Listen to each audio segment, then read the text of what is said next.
తమ్మారెడ్డి భరద్వాజ్ గారిని ఒక ఇంటర్వ్యూలో మీరు షూటింగ్ చేస్తున్నప్పుడు ఎవరినైనా తిట్టడం కానీ కొట్టడం కానీ జరిగిందా అని అడిగితే ఆర్టిస్టులు మనం చెప్పింది వినరు, విన్నా కూడా చెప్పింది చేయరు. వాళ్ళ ఇష్టం వచ్చినట్లు చేస్తారు. వాళ్ళు అనుకున్నదే కరెక్ట్ అనుకుంటారు. యాజ్ ఎ డైరెక్టర్ నేను టోటల్ ఫిలిం గురించి ఆలోచిస్తా, అలాగే ఆల్ క్యారెక్టర్స్ గురించి ఆలోచిస్తా.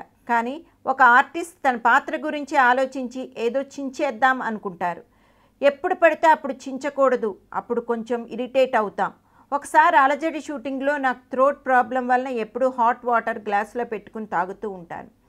సెట్ లైలా కాలేజీలో వేశాం. డిస్కో శాంతి, తులసి, రెహమాన్, భువన్ చంద్ర ఉన్నారు.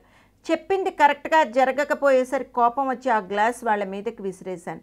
లక్ ఏంటంటే అది నేల మీద పడింది. వాళ్ళ ముఖాలకు గాజు పెంకులు గుచ్చుకుంటే నా పరిస్థితి అప్పుడు ఎలా ఉంటుందో ఆలోచిస్తే ఇప్పటికీ నాకు వణుకు పుట్టిస్తుంది అన్నారు. బాజీగర్ తెలుగు వర్షన్ రాజశేఖర్తో తీస్తున్నప్పుడు రాజశేఖర్ చాలా ఇబ్బంది పెట్టాడని ఇండస్ట్రీ టాక్. మీ మాటల్లో అని అడిగితే జీవితంలో చాలా తప్పులు చేస్తాం, అవి మళ్ళీ మళ్ళీ గుర్తు చేసుకుని బాధపడటం కంటే తప్పులు చేయకుండా ఉండటం బెటర్. వాటిని తలుచుకొని మళ్ళీ మళ్ళీ వాళ్ళని తిట్టుకోవడం. ఇండస్ట్రీలో రాజశేఖర్ అప్పటికి చాలా నేమ్ ఉంది.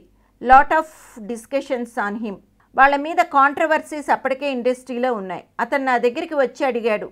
సరే, నేనే దురాశకు పోయి అతనితో సినిమా తీయడం నా తప్పు. నేను అసలు వేటగాడి సినిమా శ్రీకాంత్తో చేయాలి. పై నెల షూటింగ్ చేయాల్సినప్పుడు జీవిత రాజశేఖర్ నాకు ఫోన్ చేసి ఎలాగైనా మాకు అవకాశం ఇవ్వండి అని అడిగారు. అంతే, అదే నా కెరియర్లో చేసిన పెద్ద బ్లండర్. ఆ రోజు నుంచి ఇప్పటిదాకా కోలుకోలేదు. ఫినాన్షియల్గా నాకు కానీ కెరియర్ పరంగా కానీ 2-0కి రాజశేఖర్ దెబ్బతో వచ్చేసాయి అన్నారు. విచక్షణ లేకుండా అతన్ని బుక్ చేశాను. షూటింగ్కి టైంకి రాడు అని తెలిసి కూడా నేను అతను అడిగాడని అతను బుక్ చేసి పెద్ద తప్పు చేశాను. అది నా తప్పు. ఆ సినిమా పోయాక అండర్ గ్రౌండ్లో ఉండిపోయా. అసలు అప్పుల బాధలు తట్టుకోలేక చాలా సఫర్ అయ్యా. 1,50,00,000 అప్పు 10-15 ఏండ్లు నాకు పట్టింది కోలుకోవడానికి అన్నారు.